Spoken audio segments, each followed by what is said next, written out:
So it's very interesting to see exactly what people are thinking about Metaphor ReFantazio now that the demo is out on Steam and console, and I wanted to delve into a few different things that I've seen that are interesting when it comes to the status of this game. Is it a hit on Steam? I saw an article on PC Games, so I want to delve into that and how the game is potentially doing sales-wise or pre-orders-wise. We're going to talk about some information that we do have, in addition to some other big RPG information with Sea of Stars and Hunter x Hunter. Big update on that, the fighting game. But before we get into it, what's good everyone? OJ here. Welcome back to another video. Please make sure you hit that like button, subscribe if you're someone new, and click that notification bell to get my RPG Metaphor ReFantazio content and more as soon as it drops. And we do have a PlayStation 5 Collector's Edition giveaway for Metaphor ReFantazio, so you're going to want to subscribe in order for a chance to win that. Comment down below, like the video, share, all that good stuff. We will be giving that away very soon here as we approach the October 11th release date of Metaphor ReFantazio. Now let's go ahead and jump into this article, because this is where the whole basis of this came from, for me to look into it a little bit further. Now, we don't have numbers yet. We'll get that once the game drops, or at least a little bit afterwards. There'll be the Famitsu sales charts. We'll see what Atlas has to say, because sometimes they do announce their sales numbers. For example, with Shin Megami Tensei 5 Vengeance, they announced the sales numbers for the Nintendo Switch back when that came out in 2021/2022. They announced the sales numbers for the Vengeance version, combining it with the new release and the Nintendo Switch release back in 2021. They've done it with Persona before, so we do get some information on their games. Even Persona 3 Reload, they talked about how that hit 1 million. But there was this article that I saw on PC Games, and they talked about how Metaphor ReFantazio is already a hit on Steam, though it isn't out yet. And in this article, they talked about the Steam DB numbers, and the Steam DB numbers at the time that they made this article, there was over 9,000 people playing. There was a all-time peak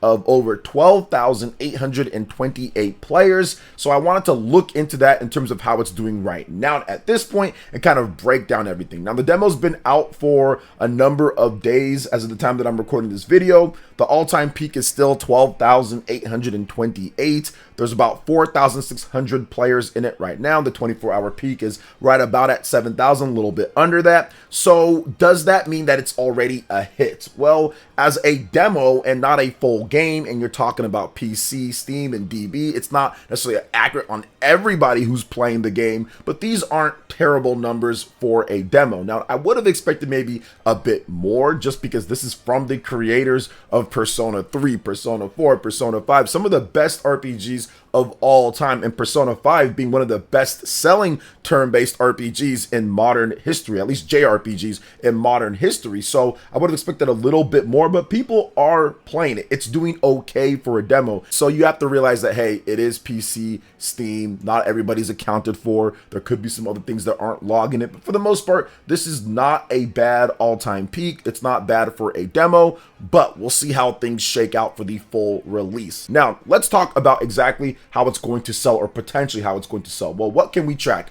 Well, we have the all-time peak right here, so it looks like people are looking or trying out the demo. That's definitely good, and these numbers don't include the Xbox and PlayStation platforms. With PlayStation 5 in particular, I know that I saw a number of people talking about the game, whether it was positive or negative or kind of like indifferent overall. People saying that it's just like Persona 5, it's just reskin. People saying, oh my gosh, I like it way more. People saying that it has more potential. There's all sorts of opinions all over the place. I'll give you guys my opinion at the end of this, but I wanted to get into some of the other things, and that is the Amazon sales charts right now. Now, this is not foolproof. It's just here in the US, but it's tracking in the top 10. It's number 7 right now, and there's 2 versions of Echoes of Wisdom, so it's really number 6 at this point in terms of pre-orders and sales and the volume of people picking up the game, which is not bad at all. Now, the Xbox version is nowhere to be seen at this point, which makes sense. So right now we do have that top 7, 6 really.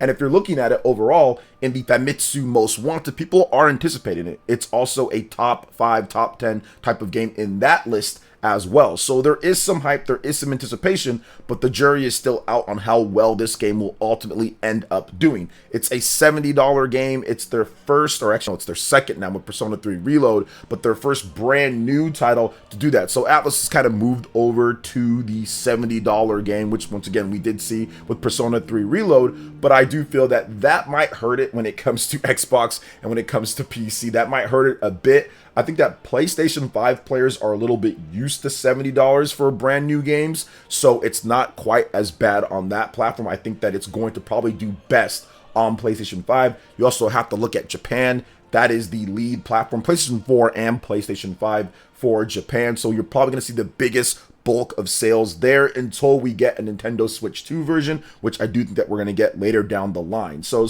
far, I'm not necessarily like, oh my gosh, this game is going to do incredibly well based off of some of the signs or indicators that we see.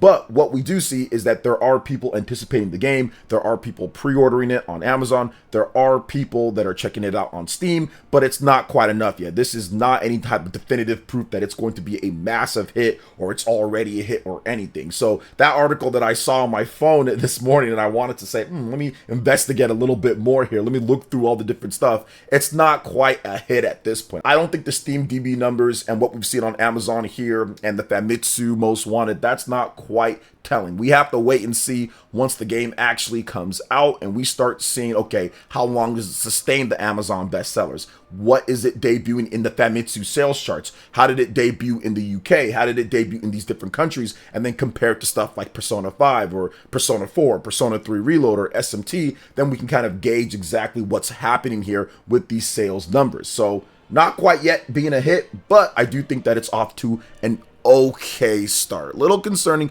but okay start. But we'll see how it progresses from here. Now, speaking of progressing, there was a game that I really loved last year, and that was Sea of Stars. And it looks like it's going to get a really good update that will fix a lot of the issues that I had with the game overall. So let's talk about this Sea of Stars Dawn of Equinox update, and it's launching not too far from now. So Sabotage Studios has announced the Sea of Stars free update, Dawn of Equinox, which adds local cooperative play, refinements, and other quality of life improvements. It will launch on November 12th. Now, here are the details. Following a year of incredible support from the Sea of Stars community, Dawn of Equinox gift to thank more than 5 million players for their unwavering love for Sea of Stars. Dawn of Equinox includes some of the most requested features and improvements informed by feedback from players. The update represents Sabotage Studios' fully realized vision for Sea of Stars' spectacular adventure. So the key features detailed here: all new local cooperative play. Sea of Stars story will be playable in its entirety by up to 3 players, with allies traversing the world together, mastering a new cooperative timed hits combat mechanic, which I love because it reminds me of Secret of Mana back in the day on the Super Nintendo.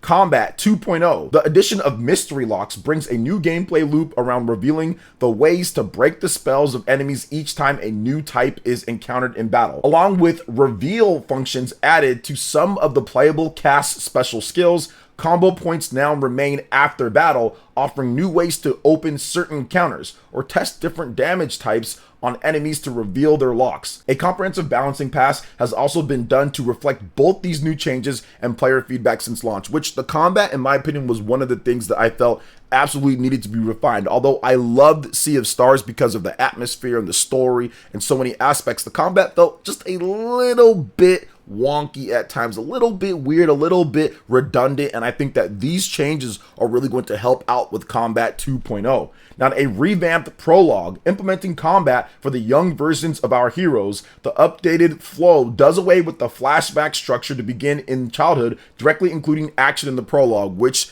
yes, that prologue was kind of just like, you're just going through it, nothing's really happening for a while, so I like how they did that. Bonus cinematic scene, an entirely new cutscene that has been added to accentuate a pivotal moment in the original adventure, referred as the Paths on Water. A speedrunner mode relic. This new item activates a range of features helpful for those looking to set a new personal best or world record.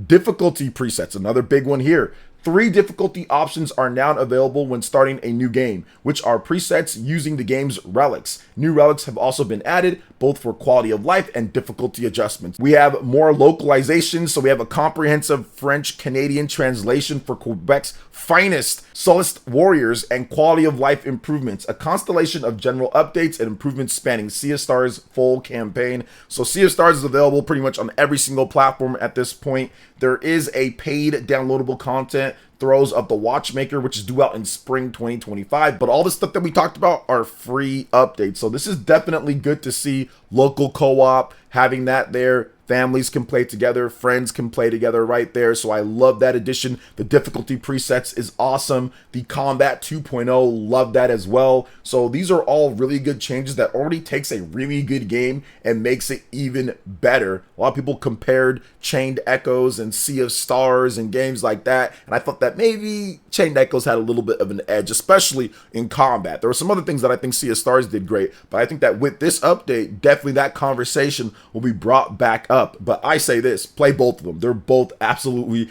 incredible, Sea of Stars and Chained Echoes. So love to see the indie RPGs thriving and doing fantastic. So 5 million players. So this is a fantastic update and I cannot wait to get my hands on it. Let me know what you guys think in the comment section below. Next up, we're going to talk about Hunter x Hunter Nen Impact, the game that I was very excited about, but kind of saw this coming when it comes to the release timing. So publisher Bushiroad Games and Arc System Works and developer Aiding have delayed Hunter x Hunter Nen Impact from its previously planned 2024 release window to 2025 in order to implement rollback netcode. It will be available for PlayStation 5, Switch, and PC via Steam. And I want to talk about that just a bit here. So here's the full message from the team. The release timing for Hunter x Hunter Nen Impact will be changed from the previously announced 2024 timing to now release within 2025. We sincerely apologize for the trouble caused by this delay to the players who are looking forward to the game's release.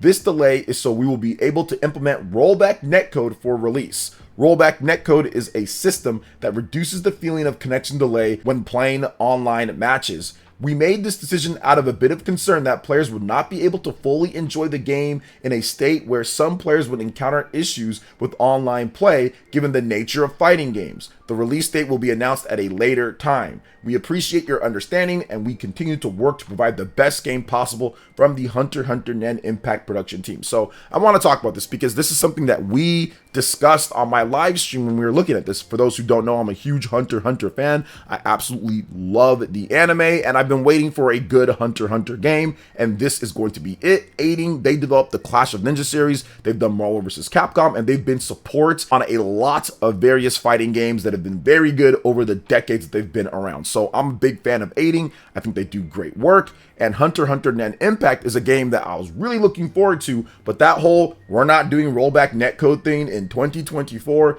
that's like a big no-no at this point. Like there's two major things that were going against this game. One, there was no cross-save, cross-play between PlayStation 5, Switch, PC.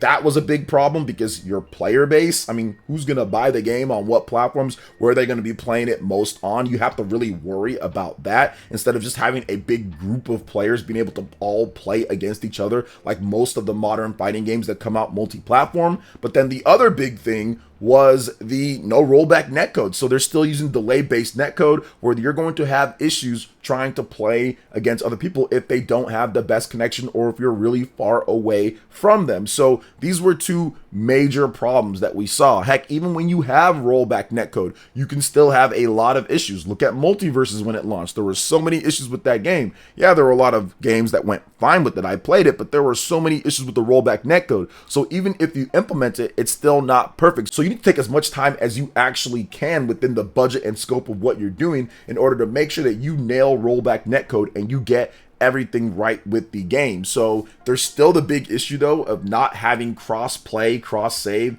That should have been a thing. That needs to be a thing. So I'm hoping that Arc System Works and Aiding and Bushiroad can hear this video and talk about that and try to do something to implement cross save, cross play, and rollback netcode. If you do all of those, your game has such a better chance to actually find a bigger audience, because people can just pretty much get it on any platform and not worry about not having anybody to play against or playing against the same people, because this is going to be really weird how the distribution for this game is. I don't even know where it's going to sell the most at. Hunter x Hunter is not the biggest IP. There's not like there's Hunter x Hunter fans that I know that are only on Switch or only on PS5 or only on PC. Like, it's all over the place. A lot of people like to play fighting games on PC because of the free online compared to PS5 and Switch. I mean, this is just going to be really weird if they don't get that taken care of. So I'm hoping that not only do they implement rollback netcode, but somehow, some way, get cross-save, cross-play working across that. I know it's going to be difficult considering the technology between the Switch, PS5, and PC,